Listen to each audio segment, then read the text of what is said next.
လူတွေဟာဘာနဲ့ရှင်သန်နေထိုင်ကြသလဲဆိုတဲ့ပုံပြင်လေးဟာဆရာကြီးလီယိုတော်စထရိုင်းရဲ့လူဘဝအဓိပ္ပာယ်ကိုဖော်ပြထားတဲ့ဇာတ်လမ်းတစ်ပုဒ်ဖြစ်ပါတယ်။တခါတုန်းကစိုင်မွန်ဆိုတဲ့ဖက်နှက်ချုပ်သမားတစ်ယောက်ဟာသူ့မိန်းမမက်ရီနာနဲ့အတူဆင်းရဲပေမဲ့ဘဝကိုရိုးရိုးရှင်းရှင်းနေထိုင်နေခဲ့တယ်။သူတို့အိမ်မှာအစားအစာတောင်မလုံလောက်ဘူး။အဝတ်အစားတွေကလည်းအဟောင်းတွေပါပဲ။ဆောင်းရာသီရောက်လာတော့စိုင်မွန်ကသူ့အတွက်သားရည်အင်ကြီးအသစ်တစ်ထည်ဝယ်ဖို့ဆုံးဖြတ်လိုက်ပါတယ်။ဒါကြောင့်သူ့မှာရှိသမျှငွေကြေးနဲ့အလုပ်ရှင်တွေထံကယူရမယ့်ငွေကိုသွားတောင်းဖို့မြို့ဘက်ကိုထွက်ခဲ့ပါတယ်။ဒါပေမဲ့လူတွေကသူ့ကိုငွေမပေးနိုင်ဘူး။တချို့ကနောက်နေ့ပေးမယ်လို့ပြောတယ်။တချို့ကလည်းမရှိဘူးလို့ပြောတယ်။နောက်ဆုံးမှာစိုင်မွန်ကမကြေမနက်နဲ့သူ့မှာရှိတဲ့ငွေနဲ့အင်ဂျီဝယ်ရမယ့်အစားအရက်ကလေးတစ်ခွက်တစ်ဖလားဝင်မော်ပြီးအိမ်ပြန်လာခဲ့တယ်။လမ်းအချိုးလေးမှာရှိတဲ့ဖျားเจ้าနားကဖြတ်သွားရင်းအဝတ်မပါဘဲအေးခဲလို့တေခါနီးတယောက်လိုလူတယောက်ကိုတွေ့လိုက်တယ်။အဲ့ဒီလူကကိုလုံးတီးဖြစ်နေပြီးတနာစရာကောင်းတယ်။အစမှာစိုင်မွန်ကငါဘဝတောင်အဆင်မပြေဘူး။ဒီလူကိုဘလို့ကူညီမလဲလို့စဉ်းစားပြီးလှည့်သွားဖို့ကြိုးစားတယ်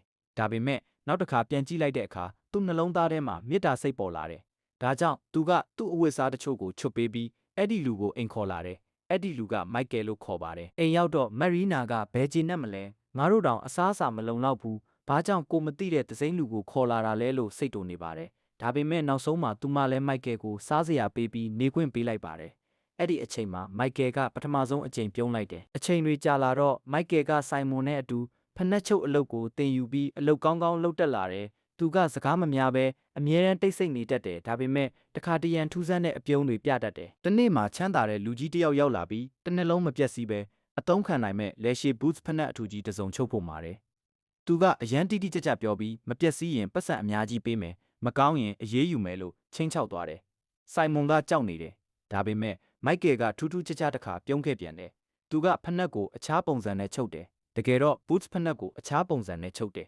။တကယ်တော့ boots ဖက်နှက်မဟုတ်ပဲချင်းညက်ဖက်နှက်တင်ချိုင်းမှာဝစ်ဖို့တည်ပြီးသူတွေအတွက်စီးဖို့ဖက်နှက်လိုပုံစံမျိုးဖြစ်နေတယ်။နောက်နေ့မှာအဲ့ဒီချမ်းတာတဲ့လူကြီးကတေဆုံးသွားတယ်ဆိုတဲ့သတင်းရောက်လာတယ်။သူ့အတွက်ချုပ်ထားတဲ့ဖက်နှက်ဟာအတိအကျသူလိုအပ်တဲ့အရာဖြစ်သွားတယ်။နောက်တစ်နေ့မှာမိန်းမတစ်ယောက်လာတယ်။သူမနဲ့အတူကလေးငယ်2ယောက်ပါလာတယ်။သူမကဒီကလေးတွေကငါသားသမီးမဟုတ်ဘူး။သူတို့မိခင်တေသွားတော့ငါကတနာလို့မွေးစားထားတာလို့ပြောတယ်။မိုက်ကယ်ကအဲ့ဒီစကားတွေကိုနားထောင်ပြီးနောက်တစ်ကြိမ်ထူးခြားစွာပြုံးလိုက်တယ်။နောက်ဆုံးမှာမိုက်ကယ်ကသူ့အကြောင်းကိုပြောပြတယ်။သူကတာမန်လူမဟုတ်ပါဘူး။သူဟာကောင်းကင်ကလာတဲ့နတ်သားတစ်ပါးဖြစ်ပါတယ်။သူ့ကိုမြေပြင်ကိုပို့လိုက်တာကလူတွေဘာနဲ့အသက်ရှင်တန်ကြတယ်လဲဆိုတာတင်ယူဖို့ဖြစ်ပါတယ်။သူတင်ယူခဲ့တာတွေကပထမအချက်လူတွေရဲ့အတွင်းစိတ်မှာမေတ္တာရှိတယ်ဆိုတာဒုတိယအချက်လူတွေဘာလို့အပ်မယ်ဆိုတာကိုယ်တိုင်မသိနိုင်ဘူး။တတိယအချက်လူတွေကိုအသက်ရှင်စေတဲ့အရာကမေတ္တာပဲဖြစ်တယ်ဆိုတာပါပဲ။ဒီသင်ခန်းစာ၃ခုကိုနားလည်သွားတဲ့အခါမိုက်ကယ်ရဲ့ခန္ဓာကိုယ်ကအလင်းရောင်ဖြာထွက်လာပြီးသူကကောင်းကင်ကိုပြန်တက်သွားခဲ့ပါတယ်